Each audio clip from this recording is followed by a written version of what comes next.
श्रीमद् भागवत गीता का 11वां अध्याय आरंभ। अर्जुन ने कहा, हे भगवान, मुझ पर कृपा कर। अनंत गुप्त अध्यात्मक विषयक वचन जो आपने कहे उससे मेरा मोह दूर हो गया। हे कमल नयन, मेरे जीवों की उत्पत्ति और नाश का कारण एवं आपका अक्ष महात्म्य आपके मुख अरविंद से विस्तार पूर्वक सुना।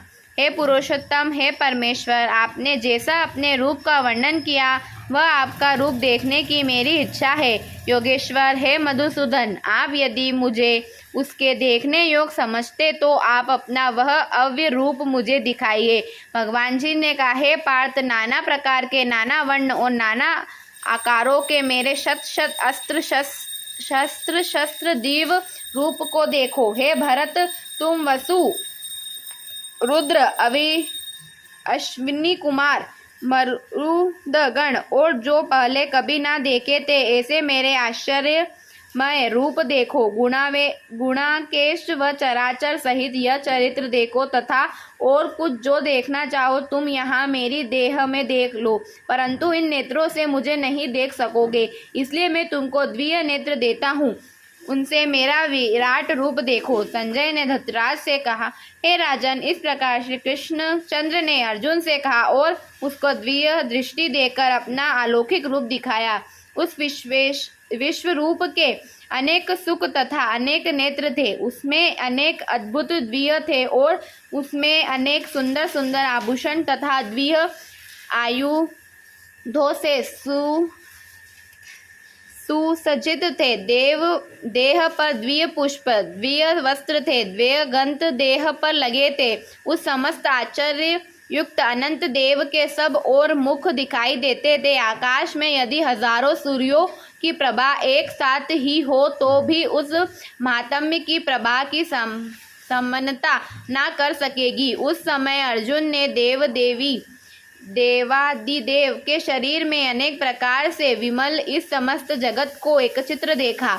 जब अर्जुन आश्चर्य से चकित हो गया और उसका शरीर रोमांचित हो गया, उसने सिर नवाकर हाथ जोड़कर कहा, हे देव, आपकी इस देह में सब देह भिन्न भिन्न प्राणियों के समुदाय कमलासन पर बैठे हुए देवताओं के ईर्ष ब्रह्मा, संपूर्ण ऋषि और द्वितीय सर्पों को मैं देखता हूँ। हे विश्वेश्वर, तुम्हारे अनेक भुजा, अनेक उदर, अनेक मुख, अनेक नेत्र है। अंत आपका अनंत रूप है। आपके अनंत तथा आदि को मैं नहीं देखता, किंतु समस्त विश्व में आपका ही रूप देखता हूँ। आपको किरीट युक्त गदा चक्रधार, चारों ओर से देदीयमान तेजो राशि, सर्व चमकते हुए अग्नि तथा सूर्य की भांति प्रकाशमान दुभिष और परस्पर देख रहा हूँ। मेरे मत से तुम ही ब्रह्मा जानते कि वस्तु विश्व का महान आधार, नित्य सनातन धर्म के रक्षक पुराण पुरुष हो। मैं आपको आदि, मध्य तथा अंत में रहित अनंत शक्ति, अनंत भुजा, चंद्र सूर्य नेत्र जिसके कांतिमान अग्नि के सदृश मुख वाला, अपने तेज में से इस संपूर्ण संसार को तपाते हुए देख रहा हूँ। हे महात्म, पृथ्वी एवं आकाश के मध्य का वह अनंत व संपूर्ण दिशाओं आप से ही व्याप्त हो रही है। आपका यह अद्भुत तथा उग्र रूप देख तीनों लोग व्यतीत हो रहे हैं। यह देखा कि देवताओं के समूह तुम्हारी शरण आ रहे हैं, उनमें कितने ही भयभीत होकर हाथ जोड़कर तुम्हारी प्रार्थना करते हैं। महिषियों और सिद्धियों का समूह स्वास्तिक कर नाना प्रकार से तुम्हारी प्रशंसा कर रहे। रुद्र आदि, वसु, साध्य, विश्वदेव, अविनाशी, मारुत्र पिता, गंधर्व, यश, असुर, सिद्ध इनके संग विमिष्ट होकर आपकी ओर टटकारी लगाकर देख रहे हैं। महाबोहो, अनेक नेत्र, अनेक बाहु, अनेक जांग, अनेक पैर, अनेक पेट, कराकल, दंत युक्त तुम्हारा यह विशाल रूप देखकर सब अनंत भयभीत हो रहे हैं और मैं भी घबरा रहा हूँ। आकाश तक पहुँचते हुए आपके प्रकाश से अनेकों वर्षाओं से फैलाए हुए अग्नि जलने वाले मुख, विशाल नेत्र युक्त आपका मुख देखकर हे विष्णु, मेरा भी मेरा जी घबरा रहा है, मुझे धैर्य नहीं धरा जाता, चिंत स्थिर नहीं होता। हे देवेश, हे जगत त्रिवास, इस भयंकर द्राण वाले तथा कालीगन के दृश्य आपके मुखों को देखकर मुझे दिशाएं नहीं सूझती, मैं शांति नहीं पाता, इसलिए मुझ पर दया करो। हे प्रभु, धृष्टराज के दुर्योधनादि पुत्र अपने साथ अनेकों राजाओं सहित तथा भीष्म, द्रोण, कर्ण तथा हमारी ओर के मुख योद्ध बड़ी बड़ी द्राणों से युक्त आपके विकराल मुख में शीघ्रता से प्रवेश कर रहे हैं तथा उनसे आपके ही लोग आपके दांतों में दबकर ऐसे दिखाई देते हैं मानो उनके शरीर पूर्ण हो गया है।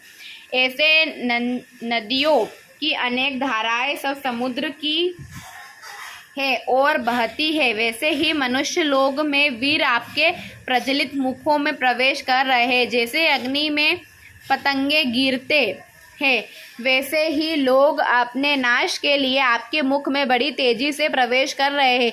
हे विष्णु, जलते हुए मुखों के चारों ओर से सब वीरों को निगलकर आप होठ चाट रहे हैं। आपकी दिशन प्रभाएं समस्त संसार को तेजी से व्याप्त कर रही है। यह भयानक रूपधारी कौन है, यह मुझसे कहो। हे देवेश, आपको नमस्कार है, मुझ पर प्रसन्न हो। हे जगतकर्ता आदि पुरुष, आपको जानने की इच्छा रखता हूँ, क्योंकि आपकी यह प्रवृत्ति मेरी समझ में नहीं आती। श्री भगवान जी बोले, संसार का नाश करने वाला मैं उग्रकाल हूँ, समस्त जनों का संहार करने के लिए आया हूँ। तुम्हारे युद्ध न करने पर भी ये वीर जीवित नहीं रह सकेंगे। अंत तुम उठो, शत्रुओं के संहार यश को लेकर इस समृद्धशाली राज्य का भोग करो। हे स्वसचिन, उनको मैंने पहले ही मार रखा है, तुम केवल निमित्त मात्र हो जाओ। मेरे मारे हुए द्रोण, भीष्म, जयद्रथ, कर्ण और अन्य योद्धाओं को मारो। घबराओ मत, युद्ध करो, तुम युद्ध में शत्रुओं को जीतोगे। संजय ने कहा। इस प्रकार श्री कृष्ण के वचन सुन मुकुंद साष्टांग प्रणाम कर नम्रता पूर्वक कहने लगे, हे ऋषिकेश, आपके गुणवान करने से संसार प्रसन्न और प्रेम गमन हो रहा है। राक्षस डरकर दिशाओं की ओर भागते तथा सिद्ध आपको नमस्कार करते हैं। ठीक कही है। हे मातम्य, हे अनंत, हे देवादिदेव, हे जगत त्रिवास, आप ब्रह्मांड से भी श्रेष्ठ हो, आपको देवता क्यों न नमस्कार करे। व्यक्त भी आप हो तथा अव्यक्त भी आप हो तथा इन दोनों से परे अक्षर भी आप हो। हे अनंत रूप, आप देवादि हो, पुरातन पुरुष हो, विश्व के परम आधार हो, ज्ञाता तथा शेष हो, श्रेष्ठ स्थान आप हो, विश्व का विस्तार करने वाले आप हो। आप वायु, यम, अग्नि, वरुण, चंद्र, सूर्य तथा ब्रह्मा जी के भी पिता हो, आपको नमस्कार है और फिर भी बार बार आपको ही नमस्कार है।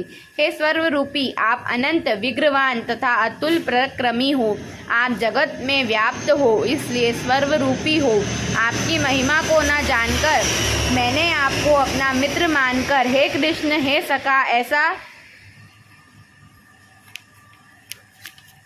ऐसा तिरस्कार से कहा, सो प्रमोद से तथा स्नेह से हे वत्सयुक्त अप्रेमयुक्त आपसे इन बातों की क्षमा मांगता हूँ, जो कि मैंने परिहास में विहार, सोते बैठते और भोजन के समय अकेले अथवा मित्र के मध्य में आपका अपमान किया है।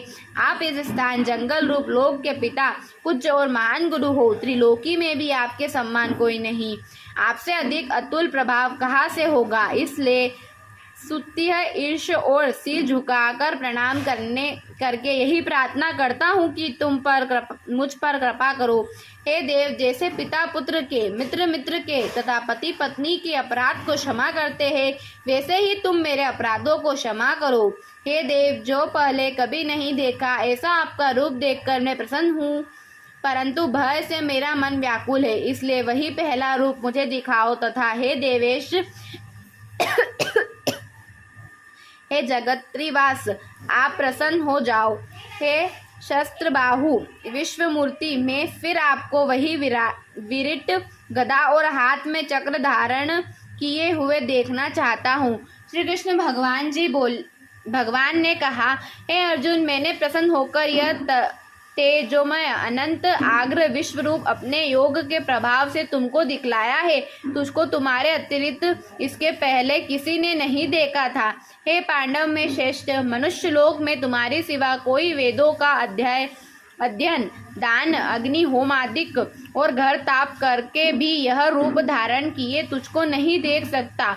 ऐसा मेरा भयानक रूप देख तुम व्याकुल और मूढ़ ना हो, भय त्याग प्रसन्नचित्त होकर फिर तुम मेरा वही रूप देखो। संजय ने कहा। इतना कहकर श्री कृष्ण ने फिर चतुर्भुज रूप दिखलाया और सोम रूप धारण कर श्री कृष्ण ने अर्जुन को, जो भयभीत था, धीरज बांधाए। अर्जुन ने कहा, हे जनार्दन, आपके इस मगल्ड रूप को देखकर अब मैं प्रसन्न चित्त हो स्वस्थता को प्राप्त हुआ। श्री कृष्ण बोले, हे पार्थ, मेरा जो विश्व रूप तुमने देखा है इसका दर्शन संभव नहीं है। देवता भी उस रूप की झांकी करने से है। हे अर्जुन, जैसा भी मेरा रूप तुमने देखा ऐसा रूप वेदाध्ययन, दान व यज्ञादिक कर्म द्वारा देखना असंभव है। हे अर्जुन, हे परतप, मेरा जो ऐसा विश्व रूप है इसको मनुष्य अन्य भक्ति द्वारा जान सकते हैं तथा तत्व ज्ञान द्वारा इसमें लीन हो सकते हैं। हे अर्जुन, जो कोई